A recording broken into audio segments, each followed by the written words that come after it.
But Didi Kut and Didi Leng Huat semua sihat ya? Didi Leng Huat sibuk with his computer. Sibuk dengan komputer. Okay. He's on the computer. Okay. But all is well, Didi Kut? Yes. All is well. To start now already. Going to start, okay. Thanks.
Good triumph over evil.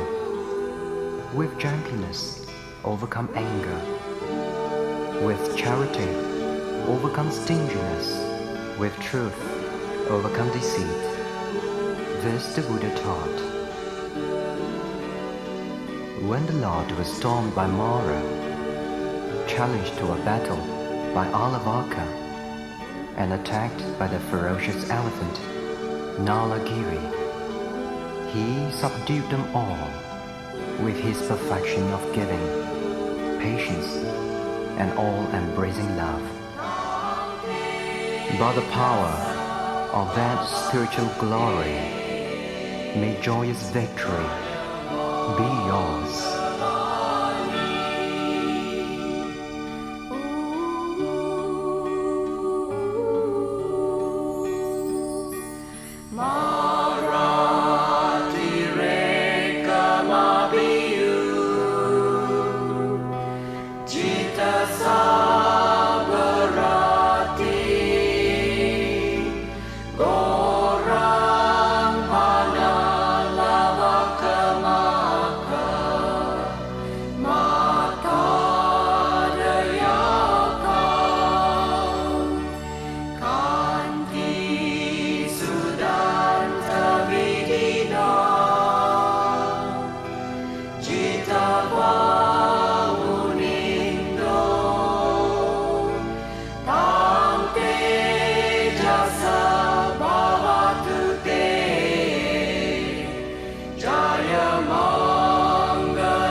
You too, and a very good morning, brothers and sisters in the Dhamma.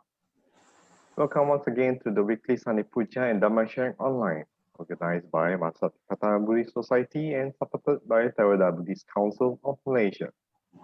Today is the 30th of January 2022. In 2 days' time, Chinese around the world will be celebrating the Lunar New Year. We'd like to take this opportunity to wish everyone to have a happy and joyous year ahead. Now, I shall pass the mic over to Sister Kut to begin today's puja. Thank you, Brother Terence. I see your virtual background is all ready for Chinese New Year, nice and red. Everybody is very busy preparing for the Chinese New Year. Sometimes we are also stressed, but we must remember to enjoy the occasion and not let one single brick spoil the whole wall. So not let one single cobweb spoil the whole festive of the Chinese New Year. All right, Suki Hotu and good morning, brothers and sisters in the Dhamma. We are very happy to come together again. This is the last Sunday before the Lunar New Year.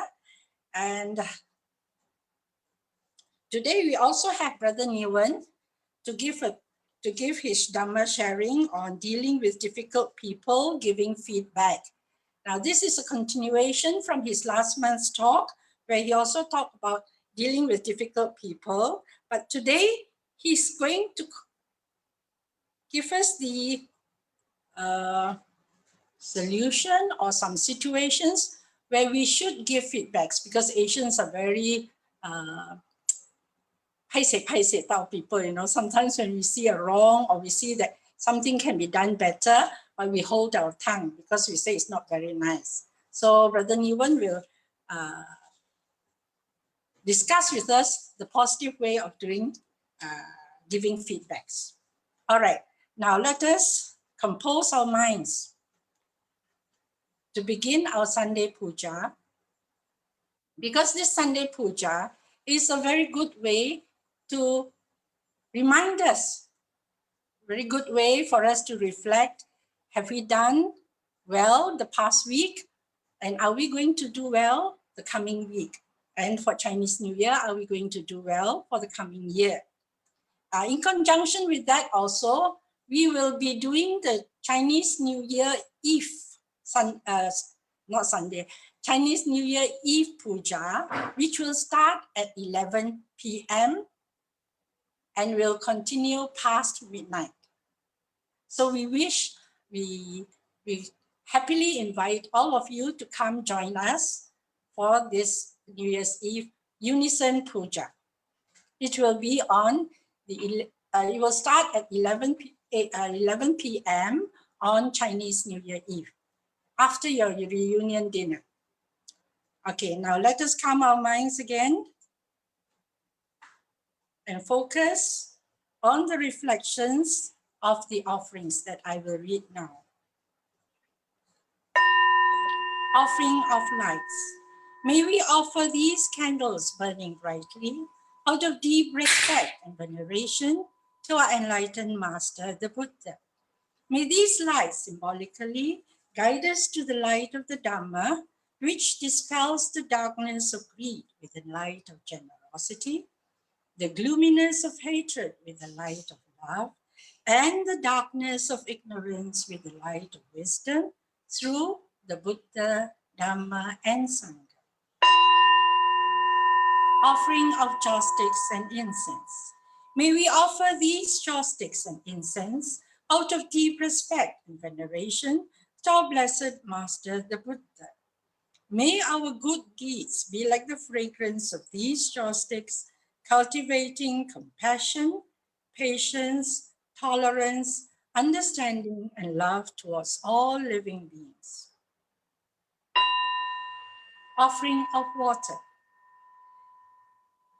May this water that we place on the altar symbolize our aspiration to cultivate the virtues of calmness, clarity, and purity. Let it remind us to diligently cleanse ourselves of our spiritual defilements and delusions through the cultivation of generosity, compassion, and wisdom. Offering of flowers. These flowers too we offer out of deep respect and gratitude to our compassionate Master, the Buddha. These flowers, sweet, beautiful, and choice, are clustered at the feet of our noble Master. Beautiful as they are now, they will soon, with the passing of time, wilt and fade and be cast away. Reflecting thus on this very nature of unsatisfactoriness, impermanence, and soullessness, let us tread the path shown by the Buddha for the eradication of suffering here and now. We shall now begin the puja chanting by first paying homage to the Buddha, the Dhamma, and Sangha. We shall now say sadhu 3 times. Sadhu, sadhu, sadhu. Namo tassa bhagavato arahato samma sambuddhassa. Namo tassa bhagavato arahato samma sambuddhassa. Namo tassa bhagavato arahato samma sambuddhassa. Buddhang saranang gacchami, Dhammang saranang gacchami, Sanghang saranang gacchami, Dutiyampi Buddhang saranang gacchami, Dutiyampi Dhammang saranang gacchami, Dutiyampi Sanghang saranang gacchami, Tatiyampi Buddhang saranang gacchami, Tatiyampi Dhammang saranang gacchami, Tatiyampi Sanghang saranang gacchami. Panatipata veramani sikkhapadang samadhiyami. Adinadana veramani sikkhapadang samadhiyami. Kamesu miccacara veramani sikkhapadang samadhiyami.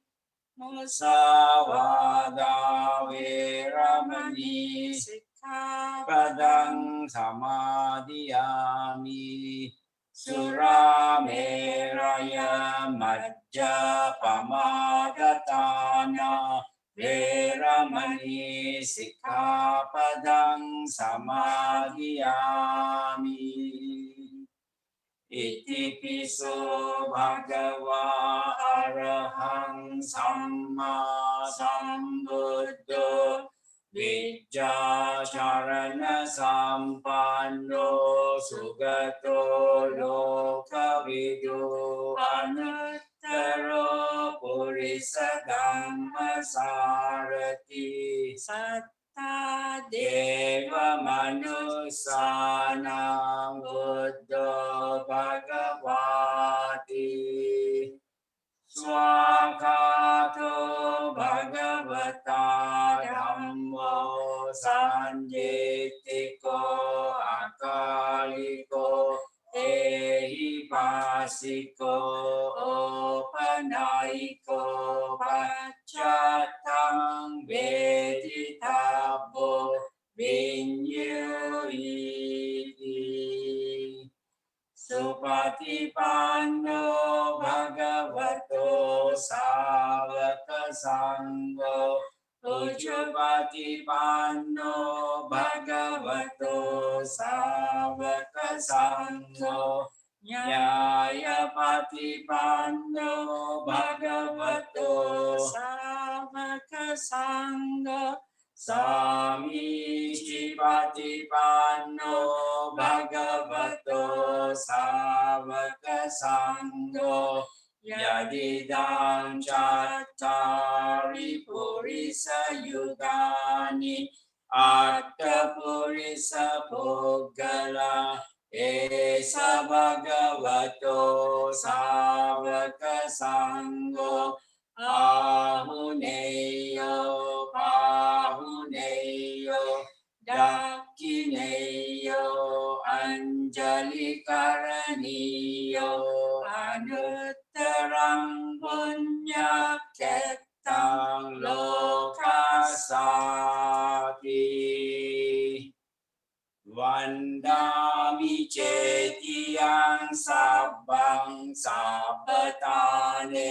สุปฏิติตังสารีริกธาตุมหาโพธิงบุตตรูปังสักลังสดายัสสมุเลนิสินโนภะสัพพะริวิจยา ยังคาปัตโตสัพพัญญตังสัตตาวันเดตังโพธิปาดปังอิเมเตมหาโพธิโลกนาเตนะปุจิตาอะหังปิเตนะมัสสามิโพธิราชานะมาตุเตกานสาราปดิเตนะดิเป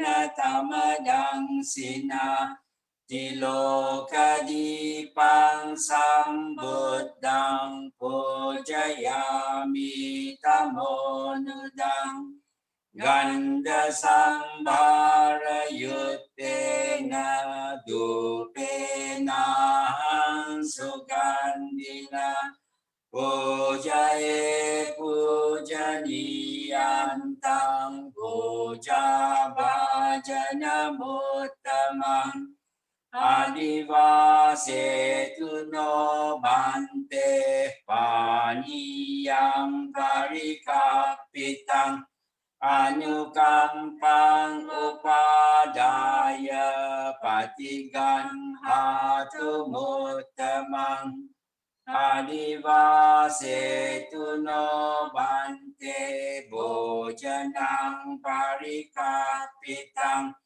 อนุกัมปังอุปาดายปฏิกันหาตุมุตตมังอาดิวาเสตุโนบันเตกิลานปัจจยังอิมังอนุกัมปังอุปาดายปฏิกันหาตุมุตตมังวันนกันดากุโนเปตังเอตังกุสุมสันตติงปูชยามิ มิมุนินดัสสะสิริปาเตสโรรุเหปูเจมิบุตตังกุสุเมนะเนนะปุญเยนะเมเตนะจะโหตุโมกขังปุปปังมิลายาติยาคาอิดังเมกายโยทัทายาติวินาสภาวังอาคาส สัตตาจะบุมมัตตาเดวานากามหิติกาปุญญันตังอนุโมเดตวาจิรังรักขันตุโลกศาสนังอากาสัตตาจะบุมมัตตาเดวานากามหิติกาปุญญันตังอนุโมดิตวาจิรังรักขันตุเดสนังอาคาสัตตาจะบุมมัตตาเดวานากามหิติกาปุญญันตังอนุโมดิตวาจิรังรักขันตุมังปรังเดโววาสัตุกาเลนะสัสสะสัมปัตติเหตุจาปิโตภวตุโลกจราจาภวตุดัมมิโกอิดังเมญาตินังโหตุสุขิตาโหตุญาตโยอิดังเมญาตินังโหตุสุขิตาโหตุญาตโยอิดังเมญาตินังโห sukita hontu nyatayo imina punya kammena mame bala samagamo satang samagamo hotu yavane bana patiya kayena vaca cittena pamadena maya katang acayang kamame bante buripanya tathagata kayena vaca cittena pamadena maya katang acayang kamame dhamma sandittika akalika kayena vaca cittena pamadena maya katang acayang kamame sangga supatipanna anuttara Karaniya Metta Sutta. Karaniya Metta kusalena yantang santang kadang abisamecha sakho ujuca sujuca suvaco ca samutu anatimani santu sako ca subaroca apakicco ca sallahu kabuti santindriyo ca nipako ca apagabbo kulesu ananugito naca kuddang samacare kinciyena vinyo pare upavadeyum sukino wa kemino hontu sabbe satta bhavantu sukitata ye kecipana bhutati tasavata varava anavasesa digava ye mahantava majjima rasakanukatula dittava yeva additta ye cadure vasanti avidure Bhutava sambhave siva sabbe satta bhavantu sukitatta naparo parang nikubeta nati manyeta kata cinang kanci biaro sanapatiga sanya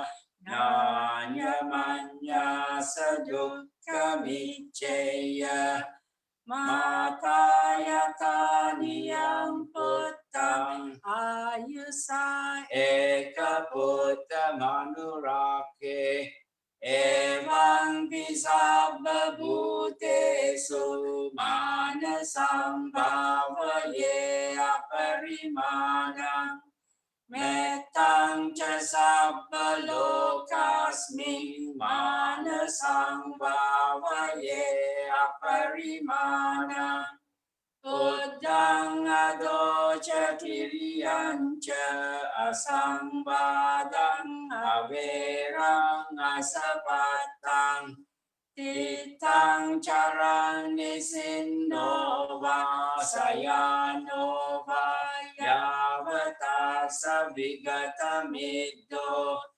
etang sating aditeya brahma metang viharang idamahu Ditinca anupagamma sila vadasanena sampanno kame suvineya gedang dahi jatu Paseyang Ponareti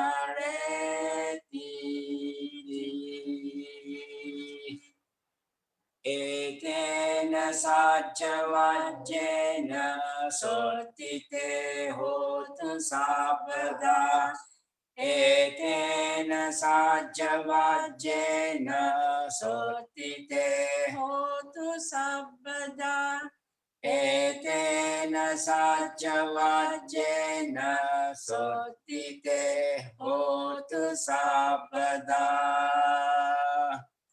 By this declaration of the truth, may we all be happy, peaceful, and safe.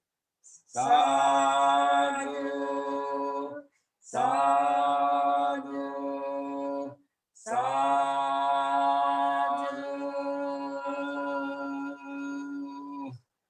Over to you, Brother Terence. Nice, Sister Kut and Brother Ling Huat. Today, as Sister Kut mentioned just now, 𝐶𝐿 Nee Wern is back with us to discuss on the topic of dealing with the people, giving feedback. So those listening on Facebook, please do some feedback at the comments section. Now I shall pass the mic to Brother Nee Wern. Okay. All right. Good morning to all my fellow Dhamma friends and to all the people that are involved, in this Sunday weekly puja as well as Dhamma talk. To be organizing this week after week and to make sure that every one of us has a part to play. And for all of you who are tuned into the channel, this is a time for us to reflect. So I'd like to wish, first of all, everybody a happy new year. There are 2 new years, one in the 1st January, which is the first new year, and now we are in the Chinese New Year. And in the Chinese New Year is the beginning of or rather it's the beginning of spring. So we celebrate the Spring Festival in accordance to the Chinese tradition. And in many of these Eastern traditions, spring is a time of renewal, right? Because you work so hard for the good part of the last year, and I think in in the ancient traditions, when we go through tough periods like winter. Of course, in Malaysia we don't have winter, but in some countries they have winter, and winter is a very cold and very tough time to be in. Crops don't grow, you don't have harvest, you can't work much outdoors, at least, although we are now working mostly indoors, but you can't work outdoors during winter. So obviously it's a time of going through winter. Is That's why we have Christmas. Christmas in Chinese tradition is called 过冬, and 过冬 means you go through this winter time. And once you've gone through winter, then if you can weather through a winter, you go into the new year, and then by the time winter is over, it gets a little bit warmer, then spring arrives, and the beginning of spring is always a time of celebration. So it's good to celebrate based on the traditions, the beginning of spring. And for us Malaysian Chinese especially, we have a tradition called Chinese New Year. And in Chinese New Year, it's a time when people who work, we end the year. We be we call it we have a dinner, and it's called 收工走. Yeah, 收工. Yeah, we finish work. We complete what we have done for the year. We pack, we finish, and then we eat. We celebrate the end of work. And then we go through what we call we go through back to our families, right? And this year, of course, we get to go back to our hometowns. We get to celebrate together with the loved ones. And not only it's a time of celebration, I think for me personally, I think it's a time of renewal. Every time you go to a new beginning, it's a time to renew our faith, in life, and especially our faith in the Buddha Dhamma. So it's a good time to use this as a point of reflection to renew. And based on that, those of you who are with us today, I invite you to be part of this practice of renewing ourselves. Yeah. So, and part of the renewal is actually to learn the Dhamma. Last week I had a Dhamma talk with Satya Alam Sambodhi, and I shared about the learning habits, which I shared with some of you here before. And the reason is because in the new year, when we make our new year resolutions, it's not enough just to make resolutions. The hardest part in any kind of resolutions we make is actually keeping to them. So what is the best thing to do is keeping the resolution is not as easy as it seems. But then again, there's a thing called continuous learning. So every time we go into a situation where we go through a challenge, or we go through a tough time, or we even go through life and things just go according to whatever push us in one way or another, we never stop learning. So part of our role, part of our job here is to learn.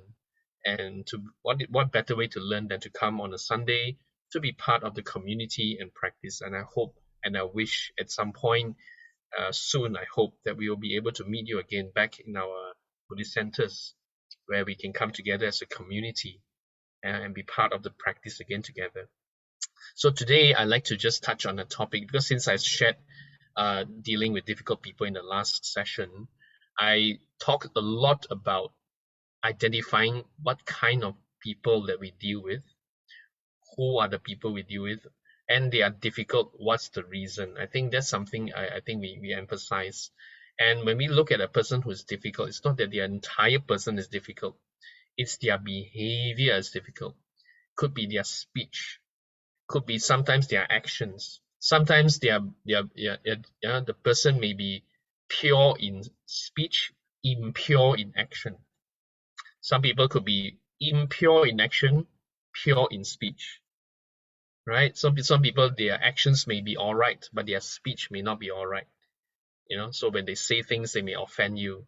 But some people, their speech is all right. They say all the right things, but the way they handle situations, their actions may not be right. There are some people whose speech and actions are not right one. You deal with them, you feel that these are really a pain to deal with, but their mind, you find that from time to time, you see that they got some aha moments. Some of these people, they are not good in talk, in their speech. Their actions also sometimes create a lot of problem for you. But then again, you see their intentions are all right. That means they are not the very evil people, so to speak. Okay. And then there's another category of people, none of the three. Their speech, their action, their thoughts, they are all you cannot see anything good about them. Then the Buddha's advice to deal with such people is to just pity them and have compassion for them and say that, look, they are they have to pay for their karma. I think they are in a very suffering situation. We see them as beings that need help. Okay. And of course, there are people who have clarity of mind, right actions, right speech, and then when you deal with such people, it's a blessing. So we should learn from such people. So the Buddha gave the advice in 5 kinds of people: pure in speech, impure in action, pure in action but not so pure in speech, not pure in action, not pure in speech, but have some, from time to time, there's clarity of mind. Okay, their intentions are all right. You can still work with them. People who don't have the above 3, then we have to just say they need our support and help, and maybe sometimes pity and sympathy. And then there's a 5th one, they have all the 3, and this is the type of people we deal with them in the best way possible. So these are the people we should actually make friends with the most. So I talked a lot about that during the last session, and I thought, as a continuation of that, when we deal with people, apart from us telling ourselves how to basically settle our own mindsets and the way we deal with them mentally and emotionally, but in our speech and actions as well, sometimes when we deal with such people, they may or may not be difficult. They may belong to any of the 5 category of people. Then you'll find that we also need to occasionally give our feedback. Okay, so giving feedback is something that many of us may not be comfortable. It's important to do. So let me just give to you an idea about how sometimes we can react and we can respond to the different types of people. So when we deal with people, let me just pull up my slides. Okay, hang on. Okay.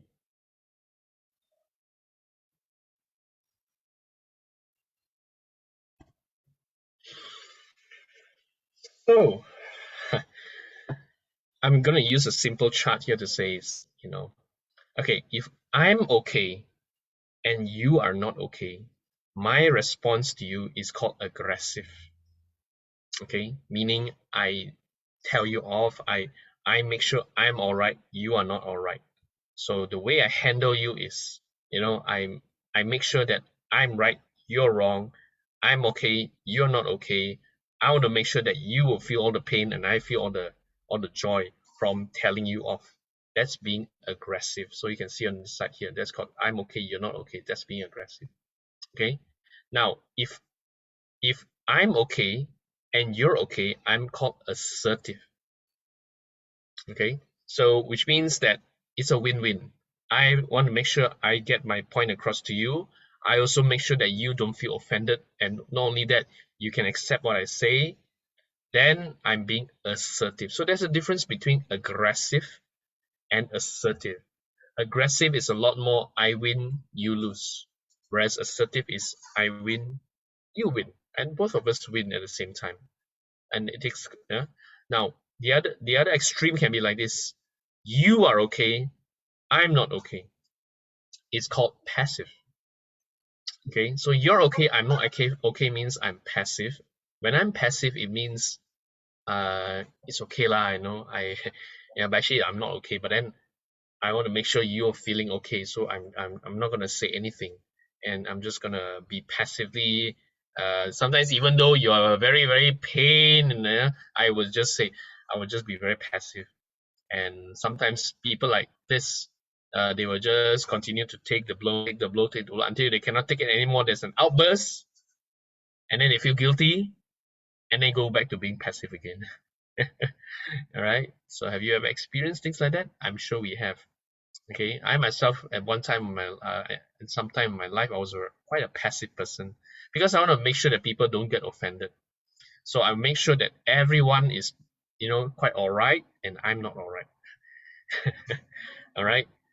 Or I can go to the other side. I'm right and you're wrong. I will push my way through, make sure you feel bad, and I'll push.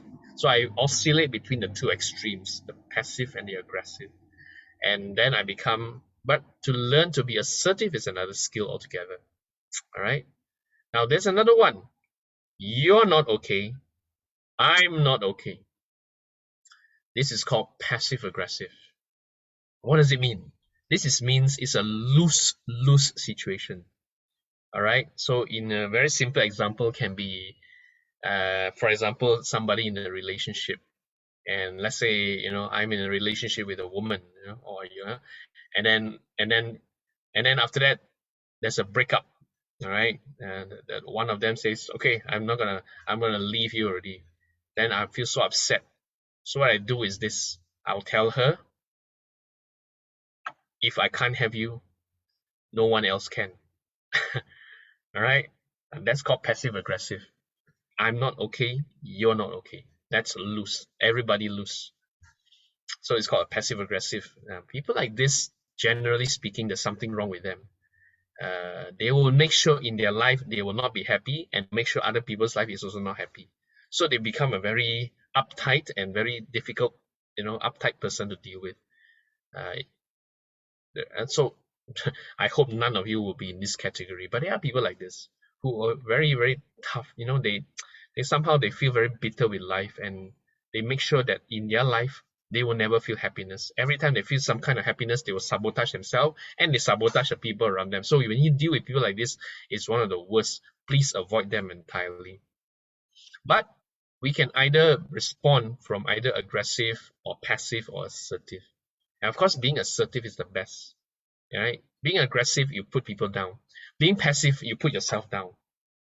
And that sometimes I find many of us who are good Buddhists, maybe we don't become aggressive so often, but oftentimes I find many of us are quite passive. Yeah, are quite passive because we try to so-called keep the harmony and be at peace. We're saying everything must be equanimous. I'm going to practice mindfulness. I'm going to note this is anger, anger, anger. But actually, after noting for a while, wake up from the meditation, I'm still very angry. But then I tell myself, it's not nice. I better don't say anything. I better don't tell him. And then I'm being very, very passive to the point that actually I sabotage myself. I make sure I'm unhappy and you're okay. So that's being very passive. So of course, being assertive is the best, but then again, it's not that easy. Let's see what the Buddha has to say with regard to this. Okay, I'm going to pull one sutta. I'm going to explore this sutta. Today's talk, I won't go too long because I know some of you got last minute shopping to do. But I would like to just point out there's one lesson from Potaliya Sutta, Anguttara Nikaya 4.100. Yeah, so this 100th sutta of the Book of Fours. This sutta starts with the wanderer, the wanderer Potaliya met the Buddha, and the Buddha said this to Potaliya. Of course they could have some exchange of words. Sometimes when the wanderers wanderers are quite common in ancient India, I suppose, and they would be wandering from place to place. They live a very carefree kind of life, and what they do is they go from place to place. They learn something. They maybe teach something. They do some pujas, and then some people give them some food, and that's how they live. Very simple life. They are wandering. They don't have a home.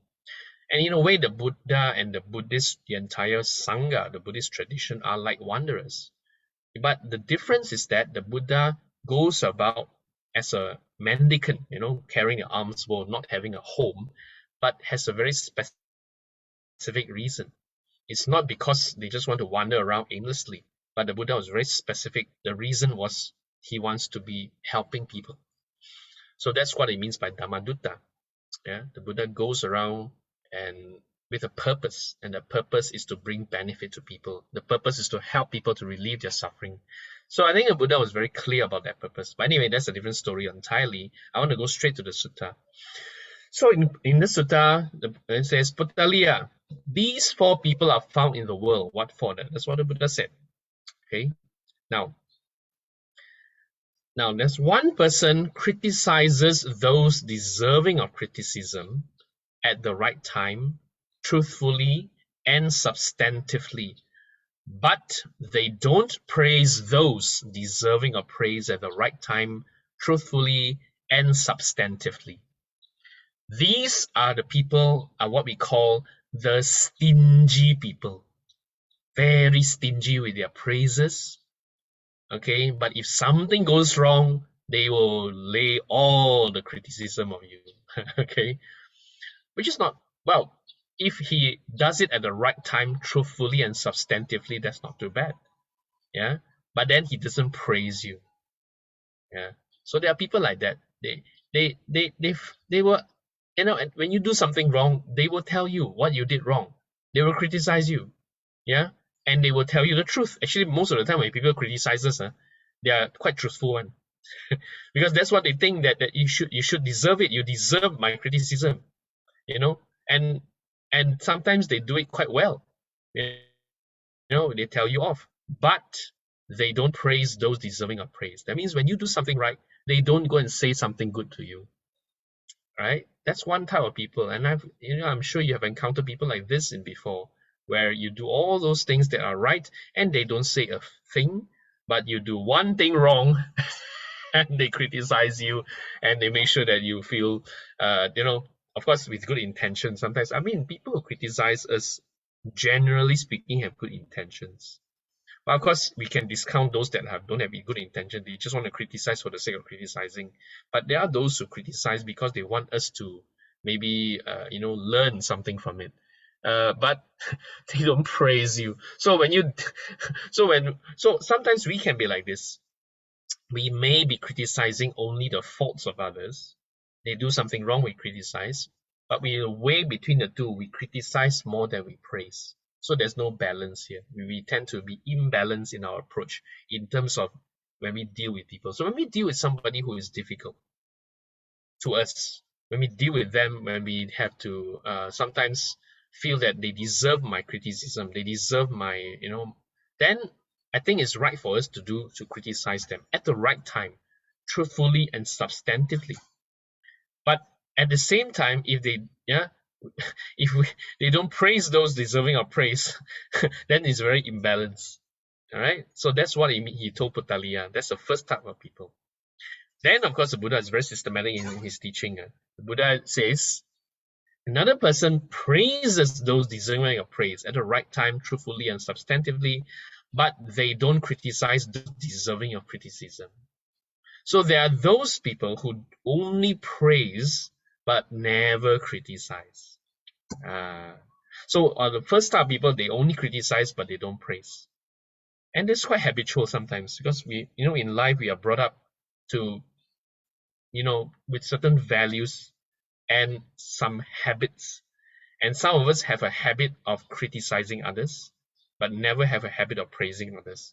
To us, telling something good about others is a very, very hard thing to do, but telling you off is easy. But there are those who only say those things, who are praising you, but never criticize you. I think I deal with enough people in corporate life to tell you that there are plenty of people like this. They only say the right thing to you, they only praise you, but they don't criticize you when you deserve the criticism. They only tell you what is right, they seldom tell you what is wrong. And sometimes even if you do all the wrong things, they never say anything. Okay, and I've been guilty of that before. For a long time, when in my younger days, I suppose even dealing in Buddhist societies, there are many things people do, and we always tell ourselves, it's not right for me to say what is wrong with him, or it's not right for me to tell him. So every time I was not happy, then I go and complain to somebody else. But in front of the person, normally I would just say, it's okay, and then this is very telling. Even when we do our Buddhist society, the committee meetings, many a times we know we need to discuss something, and we know something wrong with that. So what will happen is that we go through and says this is something wrong, this is wrong, and after that. But actually, what we know is it's not the problem. It's actually the person. That person screw everything up.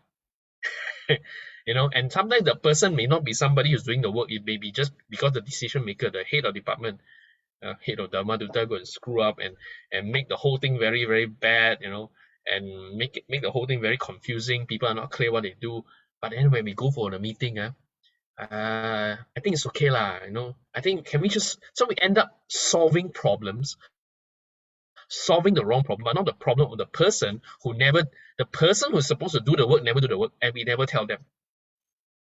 Yeah. So we only but we are very good at saying sadhu, sadhu, sadhu, thank you for all your hard work. Bullshit one. Yeah. So of course sometimes they deserve the right praise, but sometimes they deserve criticism.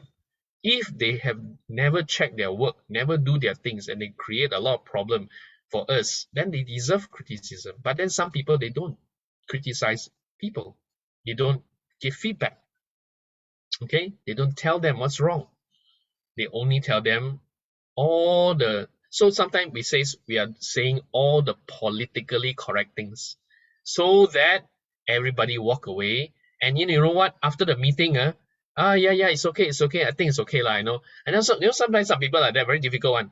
They say, I got a lot of work to do, I cannot do this, I cannot do that. Anyway, it's not because of me, Also, they say things like that. And then during the meeting, we say, like that it's okay, somebody will do it, It's okay, no problem, it's okay. We all work it out. We all work as a team.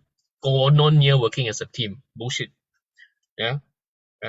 We are not working as a team. Why? Because after that meeting, when we say sadhu and we say thank you very much and we say okay, good work and all that, go back at time, complain, go and talk behind and says, actually, you're stupid fella. Why are you going to say things like that? I really don't agree with him. Actually, I never agreed to it one. But anyway, never mind lah. We do our own thing lah. So when we don't criticize, when we don't say the right things to the person, that person doesn't know he's wrong. Okay, and this is becoming a very bad culture because it's called dysfunction. He deserves to be told what is wrong, and we never say anything. Okay, this is quite important to us to understand. We think we are being compassionate, actually we are not. All right, now let me see the third one. Another person doesn't praise those deserving of praise at the right time, truthfully and substantively, nor do they criticize those deserving of criticism at the right time, truthfully and substantively. These are what we call the people like the passive-aggressive type lah. They never say what is right, and they never say what is wrong. All right? They never say what is right, they never say what is wrong. So can you see now, I draw the parallel between the first chart I show you. The first one are maybe the people who are more aggressive. They will criticize, they will tell you off, and you make sure that you are not okay, you don't feel okay. When there's a praise, deserving of praise, I never say anything to you. The second one is probably the more passive one. Say all the thing you want to hear, say all the thing which is praising you, but when you deserve something not criticizing from me, no matter how truthful it is, I don't say anything. That's being passive. Okay? And then the third one is called passive-aggressive. You do right, I also keep quiet. You do wrong, I also keep quiet. But I will just, some people, they keep quiet, but actually, they are the people who are the most difficult ones. Okay? Because when you deal with them, you find that you don't know what they're thinking. You don't know whether you're doing it right, you don't know whether you're doing it wrong. One fine day, it will be a burst out. And then they say, hey, I never tell you to do what you do. Okay? And this is also very bad. It's called passive-aggressive. I hope we don't fall into this category of don't praise nor criticize. None. Yeah, these are the people that sometimes I find, but then again, it looks quite good, isn't it? Yeah. Now the fourth one, another person criticizes those deserving of criticism, and praises those deserving of praise at the right time, truthfully and substantively. Very interesting. This is what the Buddha said. So, of these four, who do you believe to be the finest? The Buddha asked Potaliya. And Potaliya said, Master Gautama, of these four people, it is the person who neither praises those deserving of praise at the right time, truthfully and substantively, nor criticizes those deserving of criticism at the right time, truthfully and substantively. That is the person I believe to be the finest. Why is that? Because Master Gautama, equanimity is the best. That's what Potaliya said to the Buddha. Okay, the Buddha asked him and he says, well, I think those who don't say anything means I'm very equanimous. This is something I find in many so-called, I would say, people who profess to be Buddhist, to think that they are very equanimous, very mindful, very calm and collected. I don't say anything. They are praised also, I don't say. They are criticized also, I don't say. Means I'm very equanimous. Equanimous means I'm equal. Good, I just let go. Bad, also I let go. Therefore, I am equanimous. Okay, this is what Potaliya said. And this is what sometimes a lot of Buddhists also have this tendency. A lot of people have a tendency to think that we are very equanimous when we just remain as detached as possible. Actually, detachment doesn't mean inaction. Yeah, this is called inaction. Yeah, detachment, it means we detach ourselves from greed, hatred, delusion. But this one is actually inaction. There's no action from us. So it is very equanimous. And this is what the Buddha said. Potaliya, of these four people, it is the person who criticizes those deserving of criticism at the right time, truthfully, substantively, and praises those at the right time, truthfully and substantively, that is the person I consider to be the finest. Why is that? Because, Potalia, understanding of time and context is the best. So the Buddha taught Potalia, in this case, to teach to all of us is that it is not right for us to say, I'm very detached all the time. I just want to keep a distance. I will remain equanimous. This word equanimity is being misused. That's not the meaning of equanimity. Equanimity is like inaction, like that. Never mind law, let it be law, so be it law, it's okay law. Actually, not happy one inside. But that's not equanimity, right? The Buddha said, understanding of time and context is the best. Time, context, that means it should be timely and it should have the context. Context means what actually happened. The context could mean what happened, what the person go through. Do I tell the truth at the right time? Do I say to him so that he understands? Do I tell it so that he can see the full complete picture? And it should be substantial, which means there should be some meat to it. Yeah. So many a time when we give praise, this is what happens. I see many people give praise. Good job. Well done. Yeah, but well done for what? Okay. Oh, we have very good teamwork. Nothing, no substance one. Or when you tell him off by saying this criticism, is saying, you did a bad job. What is a bad job? That's not right. You shouldn't be like that. Not substantial. So there's no context here. Context means what happened. All right. Later I'll talk a little bit about context and how we can put a feedback into a context. So the Buddha is trying to say to us in this sutta, at the right time, with the right conditions, we should and we must give feedback. So when we deal with people, no matter whether they are difficult or not difficult, there are times where we need to sometimes tell them what is right. Now, when we tell the truth to somebody, if it is a wrong timing, he's not going to accept it. So timing is essential. So when we praise, also, it should be at the right time. When we give our criticism, it should be at the right time. And that timing is a consideration that every one of us must, practice. Because this practice of the right timing comes from wisdom. And wisdom can be developed when we have enough of data. When we develop enough of all these practices over a period of time, we know when is the right time. And there'll be another sutta, I will not go into that, but there should be a sutta about when is the right time to say something.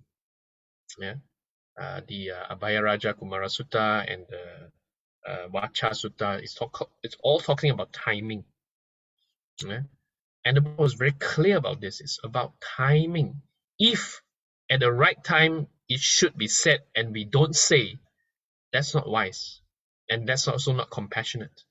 But if at the right time we say, and we say it truthfully and properly with the right intention, there's a lot of impact. And that's wisdom and that's compassion. All right? Of course, and then Potalia added on, says, as if he were righting the overturned, or revealing the hidden, or pointing out the path to the lost, or lighting a lamp in the dark, so people with good eyes can see what's there. That's the purpose of feedback. The purpose of feedback is to rewrite whatever is wrong, reveal whatever is hidden. People sometimes don't see their own self. It's called blind spots.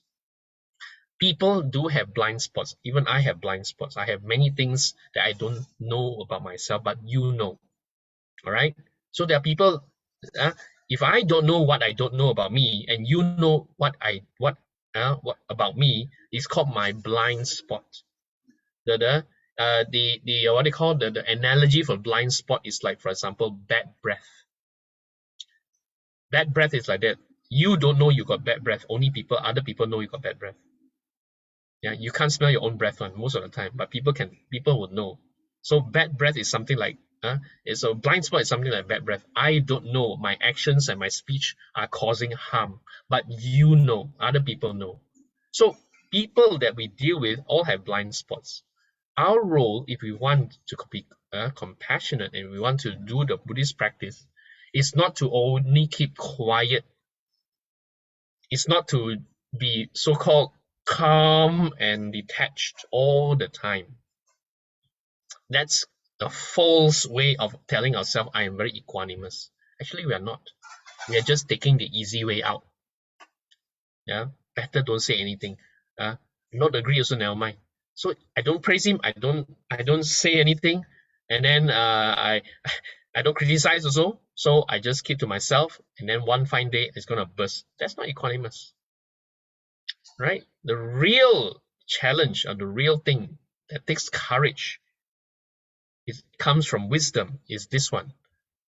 Yeah, criticizing those deserving of criticism, praising those deserving of praise at the right time, truthfully, substantively, because understanding time and context is the best. So this is a very important learning for all of us, because at the end of the day, it's all about what is right. And the Buddha made it very clear what is right is about time, context.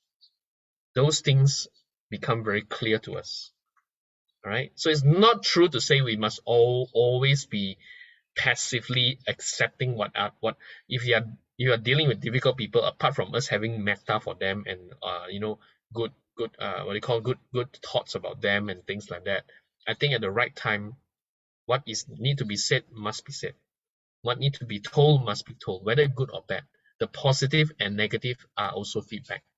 So the Buddha is very clear. When you deal with people, sometimes you need to give feedback at the right time.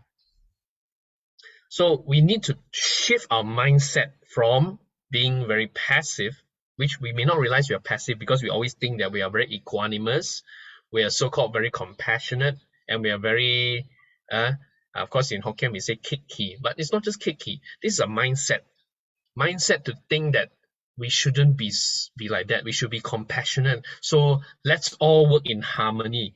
It doesn't work one. So even for a team to work, you need to say the right thing at the right time to the right people when they deserve it. Okay, so I hope I have given you the idea that actually even the Buddha was very clear that we must give feedback when the feedback is needed and necessary. If you feel somebody not doing something right in the in the society, at the right time you have to tell them. Says, look, this is not right. There should be another way of doing this. I think, of course, not in front of him, in front of everybody. That's called, that's the wrong timing. It's also the wrong context. Sometimes, some people are like that. In front of everybody, go and tell them off. And then after that, never say anything anymore. And then there's the relationship. Whereas the better way to give feedback is, for example, maybe he finished the whole thing already. For example, he organized a Dhamma talk and then he missed out something, and just tell him, look, of course, then we're gonna solve the problem.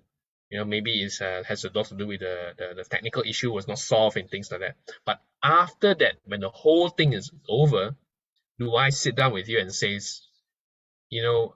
just this morning, I'd like to give you a bit of feedback. Okay, this is what happened. I know many of us don't give feedback one. After many rounds, all the thing do wrong already. Then only we go and says, then after that not happy. In Hokkien we say 𝐾𝐡𝐚𝐦𝐦𝐚 lah, cry father, cry mother. All right. So anyway, this is the thing. It's starting with a mindset. If we want to be having a win-win situation, a mindset is very important. Buddha here talks about win-win. So the Buddha was very clear. It's all about win-win. It's not just about, oh, I'm very compassionate. Oh, I'm very equanimous. I'm very detached. I don't really, I'm not affected by all the 8 winds. Therefore, I'm going to remain silent. And I'm going to be like the Buddha, keeping noble silence. Is that noble silence? That's inaction, indifference. Means I don't give a damn. Think about it. All right. Whereas here, the Buddha is very clear. Okay, it's all going for win-win. At the right time, you deserve my feedback. I give you my feedback, whether positive or negative. So, yeah, I hope this is clear. So now the next question to ask is, how do I give good feedback? Now I want to move to something in management called how do we give effective feedback then? Okay, so the Buddha also has some tools there, but I want to give you something easy. This is the in management we have this we call it this feedback skill called the SBI. Okay, there are three components when we give feedback: situation, behavior, impact, or called SBI feedback lah. Yeah, the situation means where and when it happened. The behavior means what we observe, what we saw, what we and the impact is the impact of that behavior on me. All right. So this is a very, very interesting way of structuring our feedback to make it more substantial. All right. Remember the Buddha talked about substance. Substantively means having substance. If your feedback got no substance, it's a very weak feedback. Saying things like you did a good job, you did a bad job. I think it was good, it was all right. So sometimes when people say, when I ask them, so how did you do? And then he says, okay. So I ask the next question, so what is okay? They're not specific. You think you did a good job? Not so good. Then my next question is, what is not so good? If you cannot tell me what is not so good, then it's no substance. So when we give feedback, it's the same. We tell people we must have substance.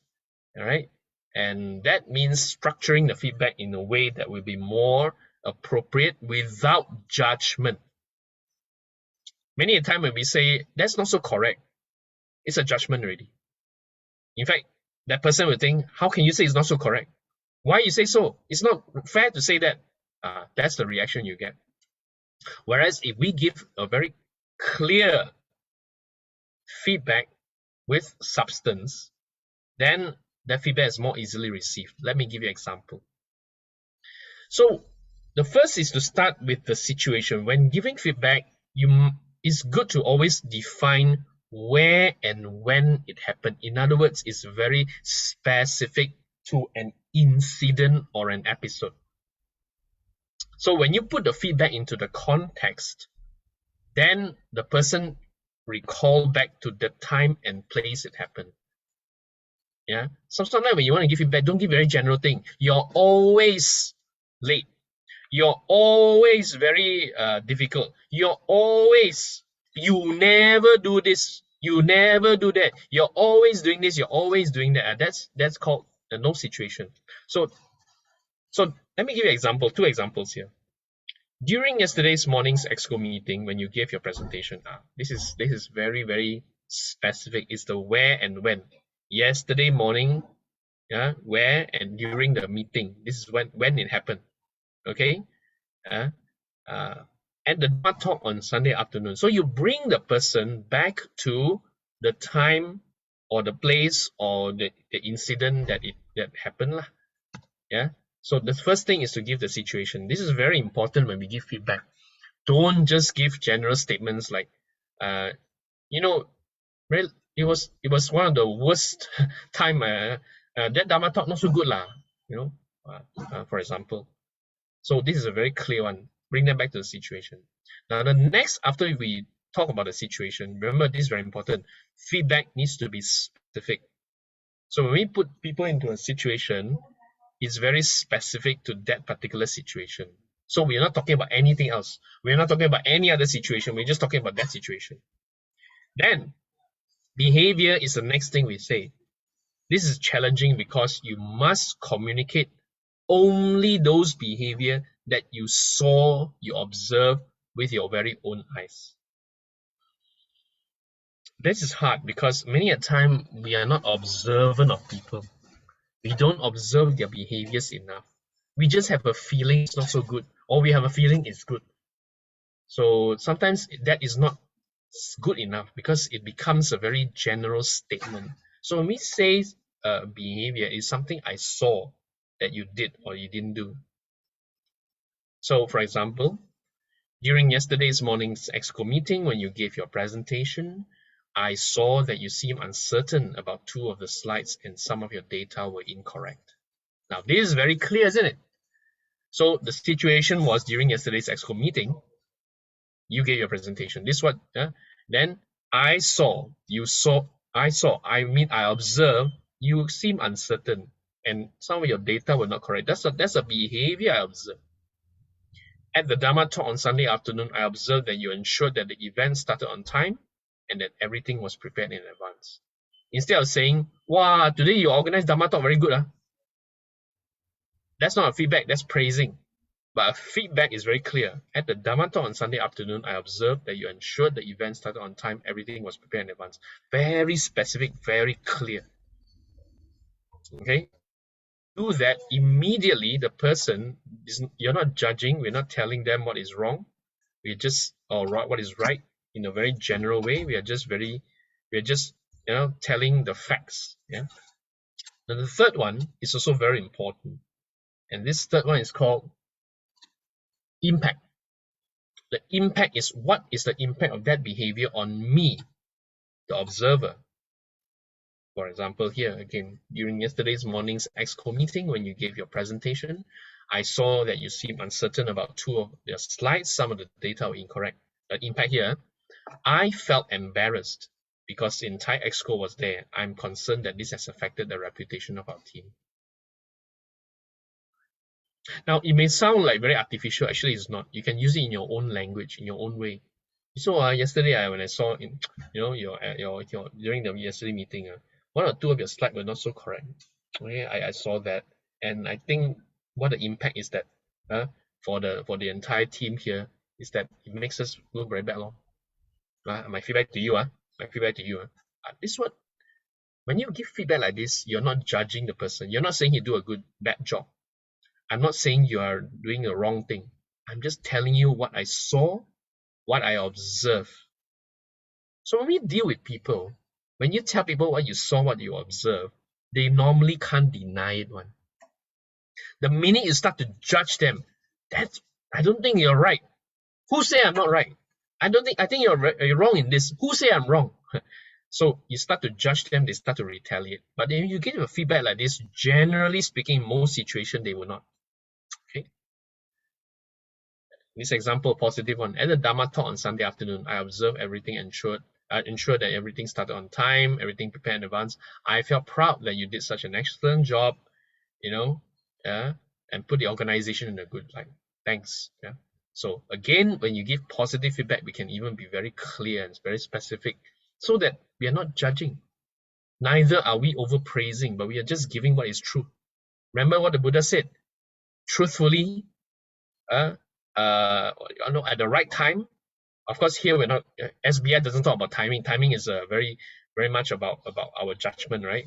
Timing, truthfully, and with substance.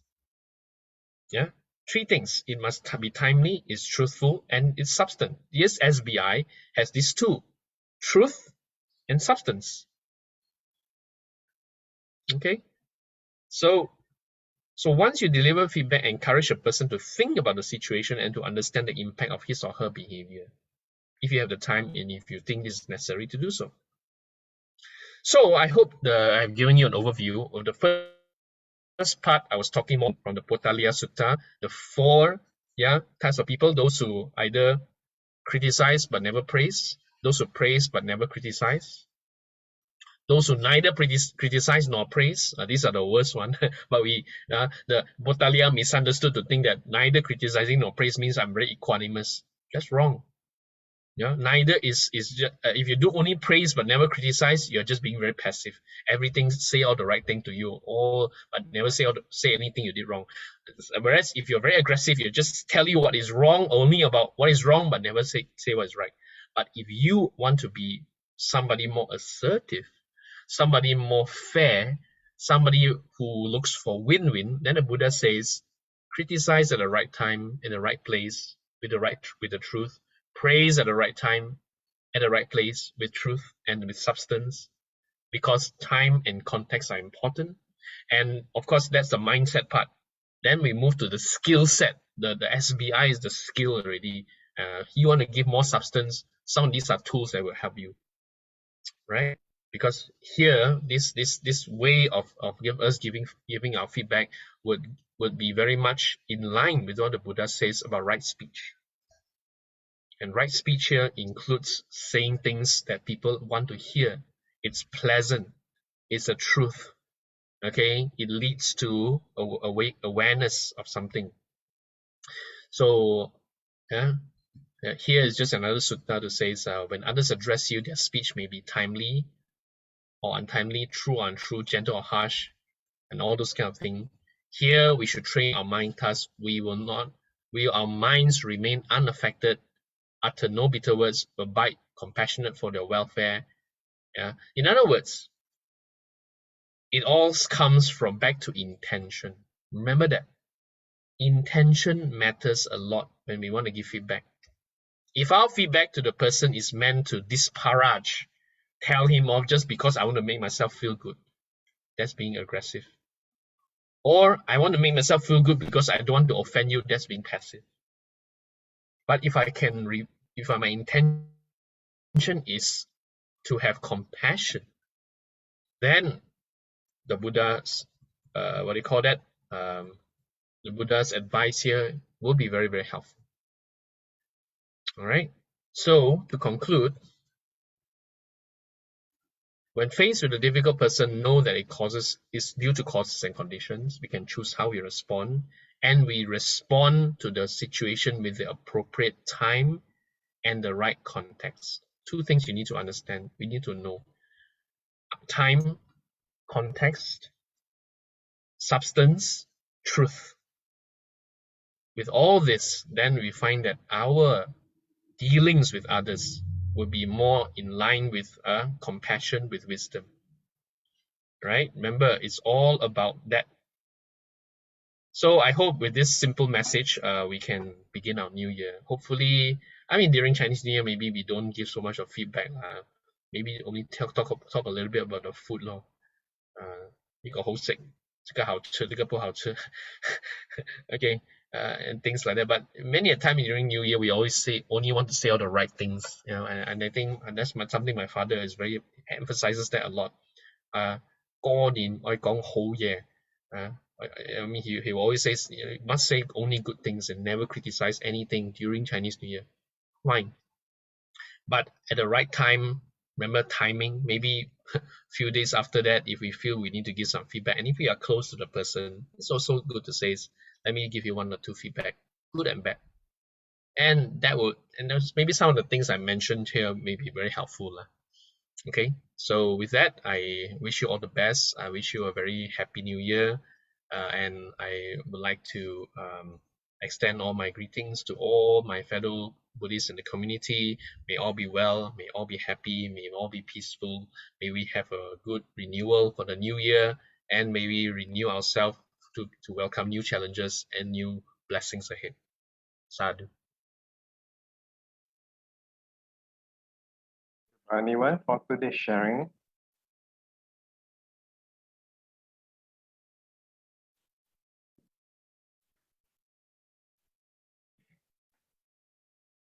A gentle reminder, as Sister Kud mentioned just now, tomorrow at 11 p.m., we are going to have a special unison service to usher in the Year of the Tiger 2022. You all are all invited to join via Facebook Live on Dhammacakka Buddhist Vihara or MSBS or Metta Lodge Facebook. We have a special invited guest. It's none other than the Venerable Chief Saranankara Mahathera. Okay, we have did the morning puja with wholesome mind and listen to the advice and sharing by Brother Nee Wern.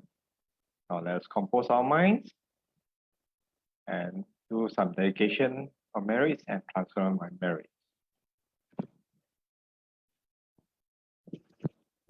Akasata Chabumata Devanaga Mahitika Punyantang Anumoditva Chiram Rakantu Lokasasanang Eta Wata Cham Hehi Sampadam Punya Sampadang Sabbe Dewa Sabbe Puta Sabbe Satta Namodantu Sabba Sampati Siddhya. All beings inhabiting space and earth, Devas and Nagas of mighty power, have shared this merits long protect the Buddha's dispensation. To that extent, by us, merits that have been acquired and collected, all deities, all creatures, all beings rejoice for the achievements of all successes. Idang me nya tinang hotu sukita hontu nya tayo. Idang me nya tinang hotu sukita hontu nya tayo. Idang me nya tinang hotu sukita hontu nya tayo. Aspirations. Imina punya kamena. Mame bala samagamo tatang samagamo hotu yava nibbana patiya. Sadhu, sadhu, sadhu. Thank you everyone for watching. As next week we'll be having a Chinese New Year celebration. Brother Leng Huat will be doing the special New Year puja. There won't be any Dhamma sharing next week. See you all soon. Bye-bye.